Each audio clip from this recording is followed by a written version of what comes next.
Good morning students. आज की class में हम चैप्टर 20 की एक्सरसाइज सॉल्व करना सीखेंगे और साथ में उन्हें अच्छे से समझेंगे।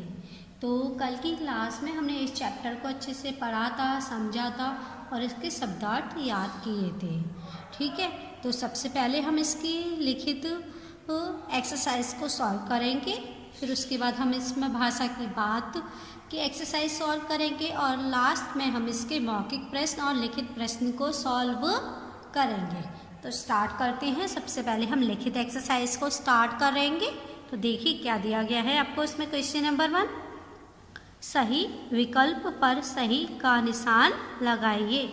ये आपको 4 क्वेश्चन दिए गए हैं और हर क्वेश्चन के आपको 3 ऑप्शंस दिए गए हैं। इनमें से एक ऑप्शन ठीक होगा तो उस पर आपको राइट टिक करना है। तो देखिए आपको फर्स्ट क्वेश्चन क्या दिया गया है। पानी आ गया था, मतलब जब जो बर्फ़ पिघल गई थी उसका पानी उस गली में भर गया था। तो निनी और मिसा एक दूसरे से मिलने के लिए आगे बढ़ रही थी। तो फिर पता लगाना है कि निनी के कहाँ तक पानी आ गया था। निनी के टखनों तक, निनी की कमर तक और निनी के पैरों तक। बताइए, ये तो हमने चैप्टर में पढ़ा था ना कि पानी निनी के कहाँ तक आ गया था, टखनों तक। तो हम किसको टिक करेंगे, टखनों तक। सेकंड क्वेश्चन आपको दिया गया है, निनी को मारा। निनी को किसने मारा था, मिसा ने, क्योंकि जब निनी ने मिसा की फ्रॉक गंदी कर दी थी तो मिसा उसके पीछे दौड़ने लगी थी, मिसा की माँ ने। और जब मिसा की माँ ने मिसा की गंदी फ्रॉक को देखा था तो मिसा की माँ ने निनी को मारा था या पड़ोसन ने जो उनके घर के बगल में रह रही थी। तो बताइए किसने मारा था निनी को, मिसा की माँ ने, क्योंकि निनी ने उनकी बेटी मिसा की फ्रॉक को गंदा कर दिया था। नेक्स्ट क्वेश्चन देखिए, थर्ड दिया गया है, समझाने की कोशिश कर रही थी। समझाने की कोशिश कौन कर रही थी, मिसा की माँ, निनी की माँ और मिसा की दादी। बताइए, जब मिसा की फ्रॉक गंदी हो गई थी तो निनी की माँ, मिसा की माँ तो आपस में लड़ने लगी थी। तो वो तो एक दूसरे को समझाने की कोशिश नहीं करेंगे। तो उन्हें कौन समझा रहा था, मिसा की दादी। कौन समझा रहा था उन्हें, मिसा की दादी। लास्ट क्वेश्चन दिया गया है आपको, निनी का पाँव जाकर पड़ा। क्या है, निनी का पाँव जाकर पड़ा, पत्थर पर, गड्ढे में या नाली में। बताइए कि निनी का पाँव कहाँ पर पड़ा था जिससे मिसा की फ्रॉक गंदी हो गई थी। किस पर पड़ा था, गड्ढे में, क्योंकि गड्ढे में अचानक से उसका पैर गिर गया और उसके छींटे किस पर गए, निनी के आँख और मुंह पर गए थे और साथ में उसकी नई फ्रॉक को उसने गंदा कर दिया था। अब ये आपको सही विकल्प वाली एक्सरसाइज समझ में आई। अब हम इसमें इसकी दूसरी एक्सरसाइज करेंगे। क्या दिया गया है देखिए, कोष्टक से सही शब्द चुनकर रिक्त स्थान भरिए। क्या है, कोष्टक से सही शब्द चुनकर रिक्त स्थान भरिए। ये आपको फिलअप्स दिए गए हैं, साथ में इनके आपको कुछ ऑप्शंस दिए गए हैं। इन 2 ऑप्शंस में से एक ऑप्शन सही होगा। जो ऑप्शन सही होगा उसको हमें इस फिलअप में फिल करना है। तो देखिए, फर्स्ट दिया गया है, माओ ने निनी और मिसा को नए डैश पहनाए थे। मतलब निनी और मिसा की माँ ने उन दोनों बच्चियों को क्या पहनाया था, जूते या फ्रॉक। क्या पहनाया था, फ्रॉक। तो हम इधर क्या लिखेंगे, फ्रॉक। नेक्स्ट क्या दिया गया है, निनी की फ्रॉक का रंग डैश था। निनी कैसे रंग की फ्रॉक पहनी थी, पीली या नीली। बताइए कैसी पहनी थी, पीला या नीला। कैसी पहनी थी, नीला। तो हम इधर क्या फिल करेंगे, नीला। नेक्स्ट दिया गया है, मिसा का फ्रॉक डैश था। मिसा का फ्रॉक कैसा था, पीला छींटदार या नीली लाइनों वाला। क्या था, पीला छींटदार या नीली लाइनों वाला। कैसा था, पीला छींटदार। तो हमने इधर क्या फिल किया, पीला छींटदार। क्या था, पीला छींटदार। नेक्स्ट, दोनों के सिर पर लाल डैश थे। दोनों अपने सिर पर क्या बांधी थी, टोपी या रुमाल, क्या बांधी थी, रूमाल, क्या बांधी थी लाल रंग के अपने सिर पर, रूमाल। नेक्स्ट, दोनों डैश लौटी थी, और दोनों कहाँ से लौट कर आ रही थी वापस, गिरजे से या पार्क से, कहाँ से लौट कर आ रही थी, गिरजे से। तो हम इधर क्या फिल करेंगे, गिरजे से, मतलब चर्च से लौट कर आ रही थी। ये एक्सरसाइज आपको समझ में आई। देखिए अब हम भाषा की बात की एक्सरसाइज सॉल्व कर रहे हैं। तो इसमें आपका फर्स्ट क्वेश्चन क्या दिया गया है, नीचे लिखे शब्दों के बहुवचन बनाइए। क्या दिया गया है, नीचे लिखे शब्दों के बहुवचन बनाइए। यहाँ पर आपको कुछ शब्द दिए गए हैं, इनको आपको बहुवचन में बदलना है। तो देखिए क्या है, फर्स्ट आपका आँख, क्या है, आँख। आँख का बहुवचन बनाएंगे तो क्या हो जाएगा, आँखें। क्या हो जाएगा, आँखें। सेकंड दिया गया है फ्रॉक, क्या दिया गया है, फ्रॉक। तो क्या हो जाएगा इसका, फ्रॉकें। क्या हो जाएगा, फ्रॉकें। थर्ड आपको दिया गया है आस्तीन, क्या दिया गया है, आस्तीन। आस्तीन का बहुवचन क्या बनेगा, आस्तीने। क्या बनेगा, आस्तीने।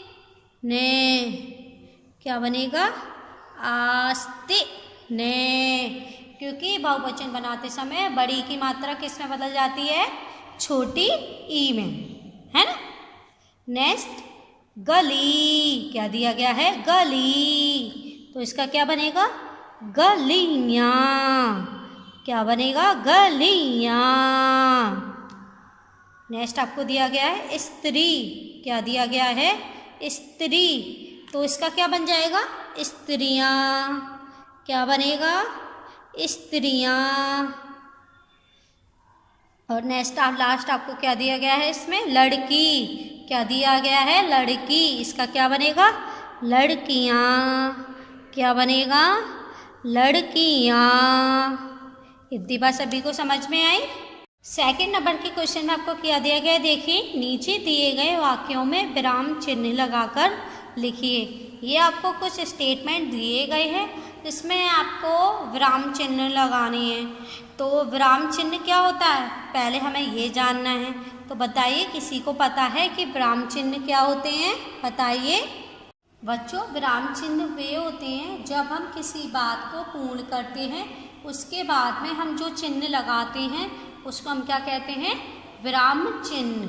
क्या कहते हैं, विराम चिन्ह। तो देखिए आपको इसमें वही लगाने हैं। फर्स्ट दिया गया है, अरे तुम दोनों को अपने आचरण पर जरा भी लज्जा नहीं आती। तो बताओ ये वाला स्टेटमेंट किसने बोला था, किसने बोला था, दादी ने। और किनको बोला था, बताइए किसको बोला था उन्होंने, निनी की माँ को और निशा की माँ को। तो इसमें पहले वो उन दोनों को क्या कर रही है, संबोधन कर रही है, मतलब सिर्फ उन दोनों से बात बोली जा रही है। तो पहले हम अरी के बाद लगाएंगे, क्या लगाएंगे, संबोधन चिन्ह, जिसमें हमने एक डंडा लगाया, उसके नीचे एक बिंदी लगाई। फिर है, तुम दोनों को अपनी आचरण पर जरा भी लज्जा नहीं आती। तो इसके बाद हम क्या लगाएंगे, प्रश्नवाचक चिन्ह। क्या लगाएंगे, प्रश्नवाचक चिन्ह। मतलब वो उन दोनों से सवाल पूछ रही है कि क्या तुम दोनों को अपने ऊपर लज्जा नहीं आती है अपने आचरण पर। सवाल ही तो पूछ रही है, क्योंकि दादी उनसे क्या है, बड़ी है। जब कोई बड़ा किसी छोटे से पूछेगा तो क्या सवाल ही तो पूछेगा। तो हमने इसलिए यहाँ पर प्रश्नवाचक चिन्ह लगाया, और दादी सिर्फ उन दोनों के संबंध में कह रही है, तो इसलिए हमने इधर संबोधन चिन्ह लगाया। ठीक है। नेक्स्ट, अरे पकड़ इसे निनी पकड़, मिसा ने कहा। क्या, अरे पकड़ इसे निनी पकड़, मिसा ने कहा। ये वाली बात किसने कहा था, मिसा ने। किसको कहा था, निनी को। तो अरे तो क्या हो गया, कॉमा लगा दिया हमने इधर। क्यों, क्योंकि वो इसके बाद उसको कुछ और भी बोल रही है। पकड़ इसे निनी, निनी हो गया। फिर उसको फिर से बोल रही है वही बात, पकड़ मिसा ने कहा। इतनी बात सभी को समझ में आई। इसमें पकड़ के बाद भी क्या आएगा, संबोधन चिन्ह, क्योंकि मिसा ने किससे बात बोली है, ये किसके संबोधन, किसको बताया है, निनी को, है ना। नेक्स्ट आपको दिया गया है, मेरे हाथ में पैसे, झाड़ू, चाबी और थैला था। क्या है, मेरे हाथ में पैसे, झाड़ू, चाबी और थैला था। तो क्या करेंगे हम इधर, मेरे हाथ में, उसके पास एक, दोनों हाथों में क्या है, बहुत सारी चीज़ें। जब एक साथ बहुत सारी चीज़ें दी जाए तो हम उनको किस में लगाते हैं, बताइए क्या लगाते हैं उन चीज़ों के बीच में, वस्तुओं के बीच में, कॉमा। तो पहले हम पैसे के बाद कॉमा लगाएंगे, फिर हम झाड़ू के बाद कॉमा लगाएंगे, और जब लास्ट में जो वस्तु दी जाए उससे पहले हम क्या यूज करते हैं, और। तो जब हमने इधर और दिया गया है तो अब इसके बाद हम कॉमा नहीं लगाएंगे, क्योंकि इधर और दिया गया है। और लास्ट में हम क्या लगाएंगे, पूर्ण विराम। ओके। नेक्स्ट आपको दिया है, तुम कहाँ कहाँ जाओगे। क्या है, तुम कहाँ कहाँ जाओगे।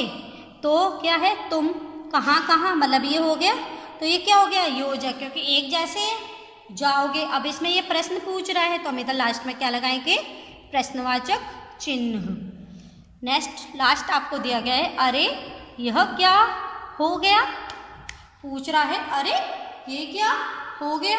तो अरे के बाद हम क्या लगाएंगे, कॉमा लगाएंगे, और यह क्या हो गया, इसके बाद हम क्या लगाएंगे, प्रश्नवाचक चिन्ह, क्योंकि यह क्या हो गया, ये तो बन गया एक प्रश्न, और अरे मतलब हम सरप्राइज हो गए, तो इसके पहले हमने अरे के बाद क्या लगा दिया, कॉमा। इतनी बात सभी को समझ में आई। अब नेक्स्ट एक्सरसाइज दी गई है, देखिए, निर्देश के अनुसार उत्तर दीजिए। क्या है, निर्देश के अनुसार उत्तर दीजिए। ये आपको कुछ स्टेटमेंट दिए गए हैं और इसके साथ में आपको यहाँ पर कुछ हिंट दी गई है। आपको इसमें जो बात पूछी गई है आपको उसी से संबंधित इसका उत्तर देना है। तो देखिए क्या दिया गया है आपको। फर्स्ट, दोनों के सिर पर लाल रुमाल थे। क्या है, दोनों के सिर पर लाल रुमाल थे। तो बताइए इसमें आपसे क्या पूछा गया है, विशेषण को रेखांकित कीजिए। मतलब इसमें विशेषण, एक तरीके से एडजेक्टिव को इंडिकेट करना है। तो बताइए इसमें विशेषण क्या हुआ, लाल। क्या हुआ इसमें विशेषण, लाल, क्योंकि रुमाल कैसे थे, लाल थे। सेकंड, खबरदार नैनी पानी ना उछालो। क्या है, खबरदार नैनी पानी ना उछालो। इसमें क्या पूछा है, व्यक्तिवाचक संज्ञा। क्या है, व्यक्तिवाचक संज्ञा रेखांकित कीजिए। इसमें किसी व्यक्ति का नाम पूछा गया है। तो बताइए खबरदार नैनी पानी ना उछालो, इसमें क्या है व्यक्तिवाचक संज्ञा, नैनी, क्योंकि नैनी क्या है, एक छोटी लड़की का नाम। थर्ड दिया गया है, तुम भी अपने जूते मोजे उतार लो। क्या है, तुम भी अपने जूते मोजे उतार लो। इसमें क्या करना है, सर्वनाम रेखांकित कीजिए। क्या है, सर्वनाम रेखांकित कीजिए। सर्वनाम पर आपको क्या करनी है, अंडरलाइन करनी है। तो बताइए इसमें सर्वनाम क्या है, बताइए सर्वनाम क्या है, तुम और अपने। क्या है, तुम और अपने। नेक्स्ट, उसकी माँ निकलकर बाहर आ गई। क्या है, उसकी माँ निकलकर बाहर आ गई। इसमें क्या करना है, क्रिया रेखांकित कीजिए। क्या है, क्रिया रेखांकित कीजिए। तो इसमें क्रिया क्या है बताइए, क्या है बताइए, इसमें क्रिया क्या है, क्या है इसमें क्रिया, आना। क्या है क्रिया इसमें, आना। लास्ट, दादी वही गली में चारों खाने चित हो गई होती। क्या है, दादी वही गली में चारों खाने चित हो गई होती। तो बताइए इसमें क्या करना है, मुहावरा रेखांकित कीजिए। क्या है, मुहावरा रेखांकित कीजिए। इस स्टेटमेंट में से कुछ शब्दों को मिलाकर एक मुहावरा बन रहा है। आपको उस मुहावरे के नीचे क्या करना है, अंडरलाइन करनी है। तो बताइए क्या है, चारों खाने चित होना। क्या है, चारों खाने चित होना, मतलब एक तरीके से पूरी तरह परास्त होना। तो बच्चों आपको ये एक्सरसाइज समझ में आई। इसमें पाठ में किस देश की घटना का वर्णन किया गया, बताइए। जब हमने इस पाठ को पढ़ा था तो हमने बताइए किस देश के बारे में पढ़ा था, किस देश की घटना थी, निनी और मीसा की जो कहानी थी वो किस देश से संबंधित थी, रूस देश से। तो हम इसका आंसर क्या लिखेंगे, रूस देश की। क्या लिखेंगे? रूस देश की। सेकंड क्वेश्चन आपको दिया गया है, गली में पानी कैसे भर गया था? क्या है? गली में पानी कैसे भर गया था? तो बताइए गली में पानी कैसे भर गया था? बर्फ के पिघलने से। कैसे भर गया था? बर्फ के पिघलने से, क्योंकि वहाँ पर बर्फ पिघल रही थी और उसका पानी बहता हुआ गांव की गलियों में आ रहा था। ओके, अब इसका हम थर्ड क्वेश्चन देखते हैं। इसका थर्ड क्वेश्चन क्या दिया गया है? मिसाक के फ्रॉक पर गंदे पानी के छींटे कैसे पड़ गए? बताइए मिसाक के फ्रॉक पर गंदे पानी के छींटे कैसे पड़ गए थे? कि निनी का पैर गड्ढे में गिर गया, पड़ गया था, है ना, और वो निनी की वजह से वो पानी उछलकर उसके आँख और मुँह पर और साथ में उसकी फ्रॉक पर गिर गया था। इससे उस पर गंदे पानी के छींटे पड़ गए थे। तो हम इस पर क्या लिखेंगे? मिसा के ऊपर पानी उछलने से। क्या लिखेंगे? मिसा के ऊपर पानी उछलने से। इतनी बात सभी को समझ में आई? अब हम इसके लिखित प्रश्न करेंगे। तो देखिए फर्स्ट लिखित प्रश्न क्या दिया गया है? मिसा ने निनी को पानी में जाने से क्यों रोका? बताइए मिसा ने निनी को पानी में जाने से क्यों रोका था? क्योंकि उन दोनों की माँ ने उन्हें नई नई फ्रॉक पहनाई थी और वो दोनों क्या कर रही थी? उनको पहनकर पानी में जा रही थी, साथ में नए जूते मोजे भी पहने थे वो, तो इसीलिए मिसा ने उसे रोका था। तो अब हम इसे कैसे लिखेंगे? मिसा ने निनी को पानी में जाने से इसलिए रोका था क्योंकि वह जूते मोजे पहनकर पानी में जा रही थी, है ना। यही तो बात अभी मैंने आपको बताई थी, क्योंकि उनकी माँ ने उन्हें नए नई फ्रॉक जूते मोजे पहनाए थे। अगर वो उनको गंदा करके ले जाती तो उनको घर पर डांट पड़ती, इसीलिए मतलब मिसा ने उन्हें क्या, निनी को पानी में जाने से रोका था। सेकंड क्वेश्चन आपको दिया गया है, मिसा निनी को क्यों मारना चाहती थी? मतलब जो मिसा निनी जो आपस में एक दूसरे से मिलना चाह रही थी और अचानक से मिसा निनी को मारने लगी, मतलब मारने यहाँ चाहती थी। तो बताइए क्यों मारना चाहती थी? इसका आंसर देखिए। मिसा निनी को इसलिए मारना चाहती थी क्योंकि उसकी वजह से उसकी नई फ्रॉक गंदी हो गई थी। इसलिए मारना चाहती थी क्योंकि उसकी वजह से उसकी नई फ्रॉक गंदी हो गई थी। इतनी बात सभी को समझ में आई? अब हम इसमें नेक्स्ट क्वेश्चन देखते हैं। थर्ड क्वेश्चन क्या दिया गया है? दादी की दुर्दशा किस प्रकार हुई? क्या है? दादी की दुर्दशा किस प्रकार हुई?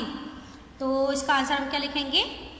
दोनों औरतों के बीच धक्का मुक्की को रोकने के लिए दादी वहाँ गई थी और वह गिरते गिरते बची। इस प्रकार दादी की दुर्दशा हुई। मतलब दादी उन दोनों औरतों के झगड़े को शांत कराना चाहती थी, लेकिन उन दोनों के बीच इतनी की बात बिगड़ गई थी कि वो हाथापाई तक आ पहुंची थी। दादी उन्हें शांत कराने के लिए पहुंची तो धक्का उन्हीं को लग गया और वो गिरते गिरते बच गई थी, है ना।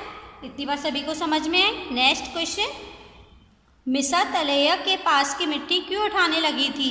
बताइए मिसा तलैया के पास की मिट्टी क्यों उठाने लगी थी? मिसा तलैया के पास की मिट्टी इसीलिए हटाने लगी ताकि रास्ता बन जाए और पानी गली की दिशा में बहने लगे। मतलब मिसा तलैया का पानी, क्योंकि उसकी गली में पानी भर गया था और उसकी पानी की वजह से निनी के द्वारा मिसा की फ्रॉक गंदी हो गई थी और वो चाहती थी कि इस तलैया के पानी को एक नई दिशा मिल जाए ताकि वो पानी गली की दिशा में बहने लगे, इसीलिए वो पास की मिट्टी हटाना चाहती थी। तो लास्ट क्वेश्चन दिया गया है, देखिए क्या दिया गया है आपको इसमें। लास्ट क्वेश्चन, सब लोग खुद पर लज्जित क्यों हुए? बताइए सब लोग खुद पर लज्जित क्यों हुए थे? क्योंकि वह अपने अपने बच्चों की वजह से झगड़ा कर रही थी, लेकिन उनके बच्चे अपना झगड़ा भूलकर एक साथ हो गए, जबकि वह लड़ती ही जा रही थी। अपने बच्चों को एक साथ देखते हुए और स्वयं लड़ने पर वह खुद पर लज्जित हुई। मतलब कि वो बच्चे तो मन के सच्चे होते हैं। मिसा और निनी थोड़ी देर के लिए उन दोनों के बीच में झगड़ा हुआ, लेकिन बाद में वो झगड़े को भूल गई और साथ में तलैया के पास की मिट्टी साथ में हटाने लगी, है ना। लेकिन फिर भी उनकी दोनों की माँ ने उनको बिना देखे वो लड़े जा रही थी और किसी ने ये भी ध्यान नहीं दिया था कि वे दोनों एक बार फिर से साथ में हो गई हैं। और उन्हें इस बार का एहसास किसने दिलाया था? उनकी दादी ने। है ना।